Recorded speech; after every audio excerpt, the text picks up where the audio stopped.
Alright, picture this. You're deep into Severance, completely absorbed in its eerie corporate mystery, and then boom. A name you've never heard before drops like a bomb, Dieter Eagan. Now, we all know Kier Eagan. He's the all-powerful, godlike founder of Lumon Industries, a man whose face is immortalized in paintings, statues, and handbooks throughout the company. But Dieter? Who the hell is Dieter Eagan? And why has he been erased from history? Today, we're going deep. We're pulling back the layers of Lumon's secrets and uncovering the truth behind Kier's twin brother.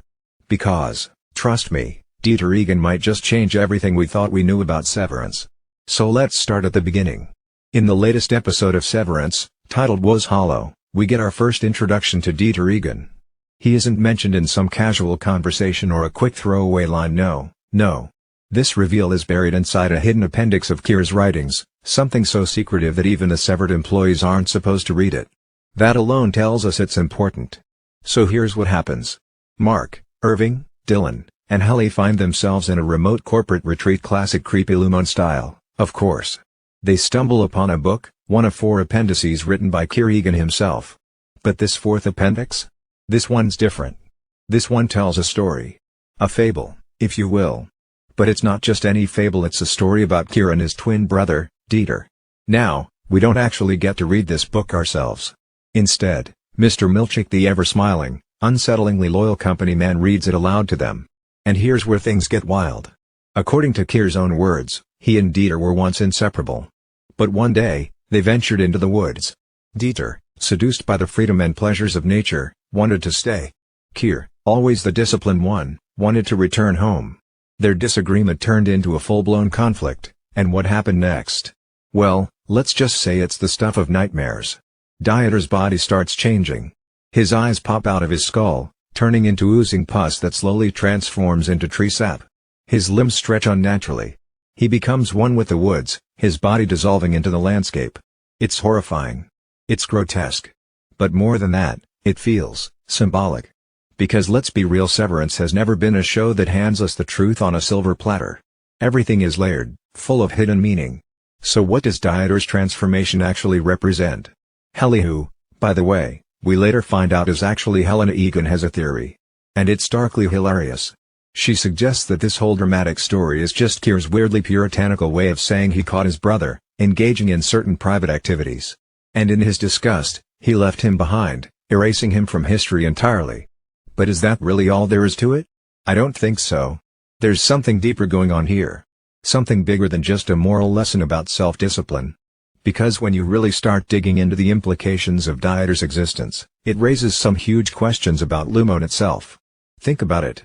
We've been told for ages that Kier Eagan was the ultimate visionary. A man of discipline, control, and self-sacrifice. The perfect leader. But what if that was only half the story? What if Kier had a twin, his opposite in every way? A man who wasn't obsessed with control, but with freedom? What if Lumon's entire philosophy, its entire severance procedure, was built on Kier's rejection of Dieter? Let's break it down. Severance is all about division, right? The splitting of identities. The creation of 2 separate selves, one for work, one for home. And when you look at the story of Kier and Dieter through that lens, it starts to look eerily familiar. Kier is the innie. The perfect, obedient worker.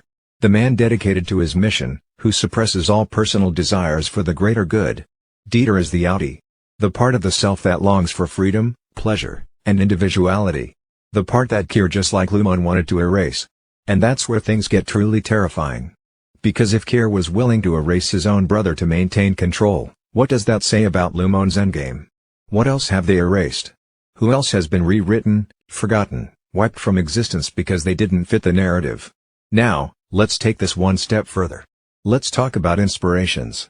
Because the story of Kier and Dieter Eagan isn't just a creepy campfire tale, it actually has some real-world roots. Ever heard of John Harvey Kellogg? Yes, that Kellogg. The cornflake guy. Well, fun fact, Kellogg was obsessed with discipline, purity, and self-control. He believed that certain human desires, especially those related to pleasure, were evil, and he spent his life coming up with increasingly bizarre ways to suppress them. Sound familiar? Because it should. Severance has drawn inspiration from real-world figures before, and it's entirely possible that Kier Eagan is at least partially based on men like Kellogg, men who saw themselves as saviors, but whose ideas were fundamentally about control and repression. And here's where we bring it all full circle. Because what does Lumon do to its employees? It severs them. It strips them of their personal lives, their pleasures, their memories. It turns them into perfect, obedient workers. Just like Kier wanted Dieter to be. But here's the thing, Dieter didn't disappear. Not really. He may have been erased from history, but now he's back. His story is out. And that changes everything. Because if Dieter represents the part of us that seeks freedom, then his return might mean something huge for Severance's endgame. Maybe Mark, Irving, Hallie, and Dylan aren't just fighting for their own personal lives.